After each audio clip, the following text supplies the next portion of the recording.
हाय, good morning. मैं Naval Kishore Panjiyar, class 9, subject Hindi, स्पर्श, भाग 1। रैदास जी के 2 पद मैंने वीडियो और लाइव पीडीएफ के माध्यम से आप लोगों को पढ़ा चुका हूँ। स्क्रीन पर आपके रैदास जी का पिक्चर लगा हुआ है। हिंदी साहित्य के भक्तिवादी कवि हैं इनका, और एक नाम है रविदास। इन्होंने अपने भक्तिवादी से देश के कुरीति बुराइयों को दूर किए हैं। तो इनके चैप्टर के जो प्रश्न उत्तर हैं, आइए मैंने इनको सेकंड पेज में इनके प्रश्न उत्तर को मैं समझाता हूं वीडियो के माध्यम से। तो चलिए शुरुआत करते हैं।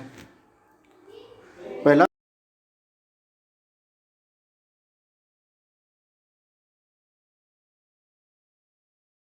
भक्त की जिन जिन चीज़ों से तुलना की गई है उनका उल्लेख कीजिए। पहले पद में भगवान और भक्त की जिन जिन चीज़ों से तुलना की गई है उनका उल्लेख कीजिए। उत्तर है कि पहले पद में भगवान की तुलना चंदन और भक्त की तुलना पानी से हुआ है। पहले पद में भगवान की तुलना चंदन से हुआ है और भक्त की तुलना पानी से हुआ है। भगवान की तुलना बादल से, फिर दूसरे लाइन में हुआ है कि भगवान की तुलना बादल से और भक्त की तुलना मोर से, फिर उसके बाद भगवान की तुलना चांद से और भक्त की तुलना चकोर से हुआ है।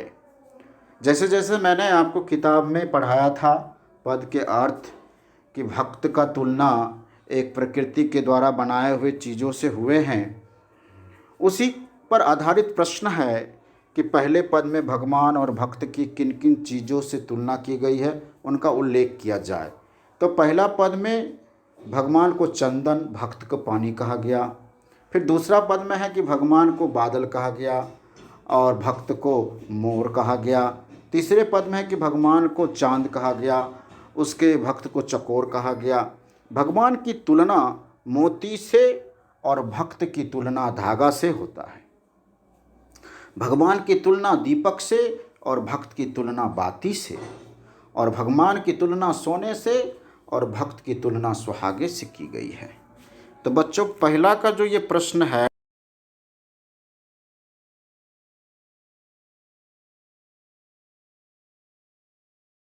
गया है कि आपको तुलना भगवान के सामने किस रूप में किया गया है। प्रकृति के द्वारा बहुत सारे चीज़ हमारे पृथ्वी पर हैं जिसको उदाहरण में लेते हुए रैदास जी ने तुलना किए हैं। कभी उनको चंदन कहा है, कभी उनको बादल कहा है, कभी उनको चांद कहा है, कभी उसको मोती कहा है, कभी उसको दीपक कहा है, तो कभी उनको सोने कहा है। तो ये सारी चीज़ पृथ्वी पर पाए जाते हैं। इन सभी उदाहरण को लेकर भगवान और भक्त के बीच में तुलना हुई है। तो चलिए दूसरा प्रश्न है, उस पर हम लोग फोकस करते हैं कि क्या है दूसरा प्रश्न। पहले पद की प्रत्येक पंक्ति के अंत में तुकांत शब्दों के प्रयोग से नाद सौंदर्य आ गया है। पहले पद की प्रत्येक पंक्ति में, पहला पद जो है उसके प्रत्येक पंक्ति में के अंत में तुकांत शब्दों के प्रयोग से नाद सौंदर्य आ गया है। आपको जो पहला पद पढ़ाया गया था उसमें बताया गया था, तो आप समझे होंगे। उसी पद को लेकर यहाँ पे प्रश्न है और उसके उत्तर मैंने समझा रहा हूँ। ज़रा ध्यान दीजिएगा। जैसे पानी समानी आदि एक लिखा हुआ है, मैंने तुक किया गया पानी समानी। इस पद में अन तुकांत शब्द छांट कर लिखिए। बहुत सारे तुकांत शब्द हैं, उसको छांट कर आपको लिखना है।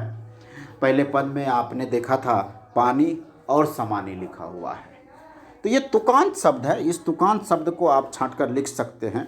उत्तर, इस पद में अन तुकांत शब्द मोरा,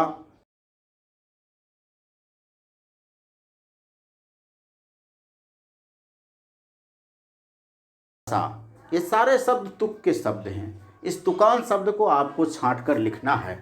अब आप बोलोगे कि ये तुकान शब्द छांट कर लिखने से मुझे फ़ायदा क्या है?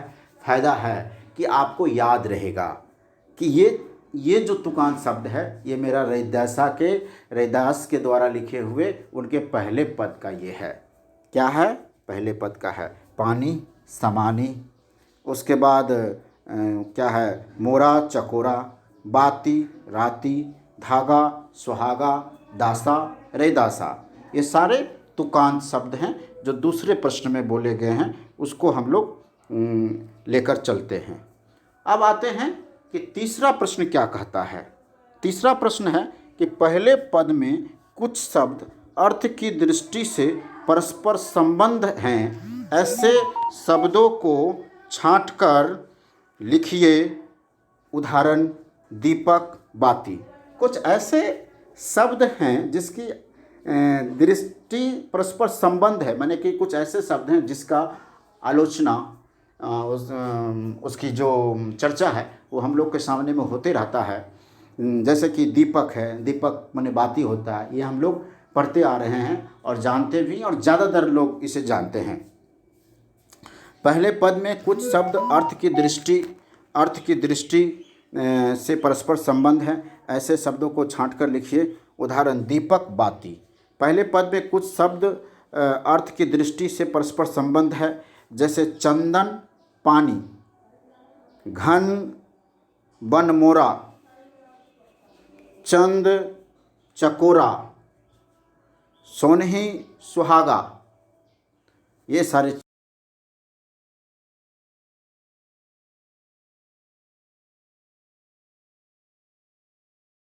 परस्पर संबंध है, जैसे चंदन, पानी, घन, बनमोरा, चंद, चकोरा, सोनही, सुहागा। ये आपको अर्थ की दृष्टि से परस्पर संबंध है, ऐसे शब्दों को छांटकर हमें लिखना है। दीपक क्या लिखना है? बातें लिखना है। चंदन के पानी के साथ, घन का बनमोरा के साथ, चंद को चकोरा के साथ, सोनही को सुहागा के साथ। ऐसे शब्द को हमको अर्थ की दृष्टि से परस्पर संबंध करके लिखना है, और वही आपको यहाँ पर उत्तर समझाया गया है। तो आइए फिर चौथा नंबर क्वेश्चन है, उसको हम लोग फोकस करते हैं कि चौथा नंबर क्वेश्चन में क्या है। दूसरे पद में कवि ने गरीब निवाजू किसे कहा है? दूसरा पद है, उसमें गरीब निवाजू है, उसको किसको कहा गया है? अब गरीब निवाजू शब्द का अर्थ क्या है? लिखा है उत्तर, दूसरे पद में भगवान को गरीब निवाजू कहा गया है। भगवान को गरीब निवाजू कहा गया है। दूसरे पद में पढ़ाया गया था कि गरीब निवाजू एक शब्द है। गरीब निवाजू शब्द का अर्थ क्या है? दूसरे पद में गरीब निवाजू किसको कहा गया है? तो दूसरे पद में भगवान को गरीब निवाजू कहा गया है, क्योंकि भगवान गरीबों और दीन दुखियों पर दया करने वाला है।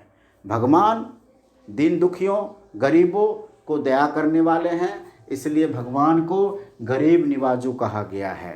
भगवान इस पद के सेकंड यानी रैदास के द्वारा लिखे हुए सेकंड पद में रैदास के द्वारा गरीब निवाजू भगवान को कहा गया है, क्योंकि वह रखवाले हैं और उनकी नज़र में सभी बराबर हैं।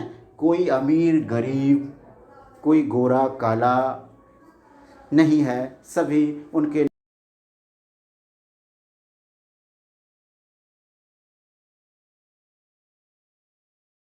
दास के द्वारा भगवान अल्लाह ईश्वर को कहा गया है बच्चों।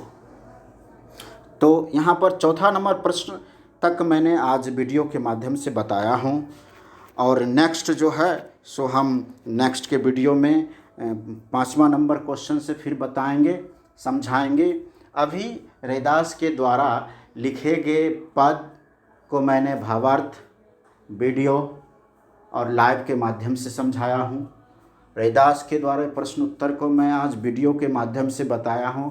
क्वेश्चन 4 तक बताया हूँ, 1 2 3 4 तक बताया हूँ, और उसके बाद 5 से जितने तक हैं उसको मैं नेक्स्ट वीडियो के माध्यम से या लाइव पीडीएफ के माध्यम से ज़रूर बताया जाएगा। कृपया आप लोग इसे कंटिन्यू देखिए, दूसरे को भी बोलिए क्लास में एडमिट होने के लिए, क्योंकि क्लास स्टार्ट हो चुका है, और क्लास स्टार्ट होने का मतलब है कि सिलेबस स्टार्ट हो चुका है। तो आप लोग ज़रूर साथ दे। इन सभी बातों के लिए आज मैं समाप्त करता हूँ। धन्यवाद।